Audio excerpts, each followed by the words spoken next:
Picture the following: a vast, ice-covered expanse. Greenland, isolated, mysterious, and, according to some, the key to future global power. Over the centuries, it has been fought over, explored, and more recently even considered as a possible real estate purchase. And then, in 2019, the world heard something truly unexpected. Donald J. Trump wanted to buy it. Was that a strange moment of political theater, or was there something more behind it?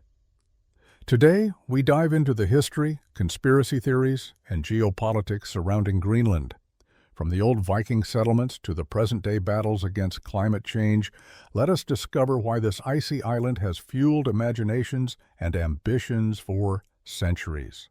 Greenland's story begins long before it became a geopolitical flashpoint. In the 10th century, the Viking explorer Eric the Red gave the island the name Greenland in order to attract settlers. The irony?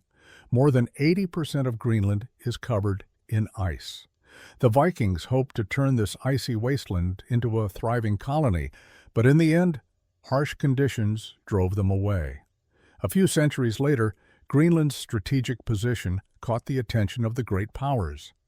During World War II, the United States established military bases there because it was seen as a pivotal point for transatlantic operations.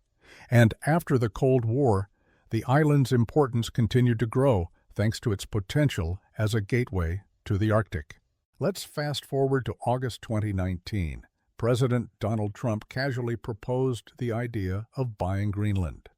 "Strategically, it's interesting," he said. At first, it sounded absurd. Was he serious? Or was it just another media-savvy stunt? The surprise: Greenland was actually for sale once before. In 1946, President Harry Truman offered the Kingdom of Denmark $100 million to buy it. But Trump's proposal wasn't about the past. It was about the future. Climate change is melting Greenland's ice cap and revealing rare minerals as well as oil and gas reserves that could redefine global energy markets. Some speculate that Trump wasn't just after land, but rather control over these resources and dominance in the Arctic. But here's where it really gets interesting. Trump's proposal to buy Greenland triggered a wave of conspiracy theories. Some claimed it was merely a pretext for a secret U.S. military agenda. Others pointed out Greenland's proximity to Russia and China, saying the U.S. wanted to preempt their influence in the Arctic. A particularly bizarre theory?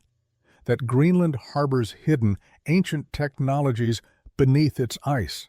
Technologies that could redefine the balance of power in the world. Whether or not you believe that, one thing is certain: Greenland's future is closely tied to who controls it. Denmark's response to Trump's proposal was swift and unequivocal. "Greenland is not for sale," declared Danish Prime Minister Mette Frederiksen. She called the idea absurd, prompting Trump, in his characteristic style, to cancel a state visit to Denmark in retaliation. But what if Denmark had agreed? Would we have seen the U.S. annex Greenland, build cities on the ice, and exploit its resources? Or was it all just political theater, a distraction from more important issues? Today, Greenland's strategic value has only increased. Climate change is reshaping the Arctic, opening up new shipping routes, and revealing valuable resources. Meanwhile, China has been actively investing heavily in Arctic infrastructure and even offering partnerships with Greenland's government. The United States, fearing a loss of influence, has strengthened its ties with Greenland. In 2020, it reopened a consulate in Nuuk, Greenland's capital, for the first time in decades. But this raises a key question. Does Greenland truly still belong to the Kingdom of Denmark? With increasing autonomy and a population seeking to reconcile tradition with progress, Greenland's future could take an entirely new direction. And here's where things become even more significant. Greenland is just one piece of the Arctic puzzle. Russia, China, the U.S., Canada, and several European nations are vying for influence in this icy frontier. Why? Because the Arctic is seen as the next geopolitical battleground. From untapped oil reserves to rare minerals to new shipping routes, whoever controls the Arctic could shape the future of global trade and energy. So when will Trump buy Greenland? The short answer, probably never. But the bigger picture reveals something much deeper about our world. Greenland is not just an icy island. It's a symbol of global ambitions, climate change, and the shifting balance of power in the 21st century. Looking to the future, Greenland's role will only continue to grow. The question is, who will shape this future and at what cost?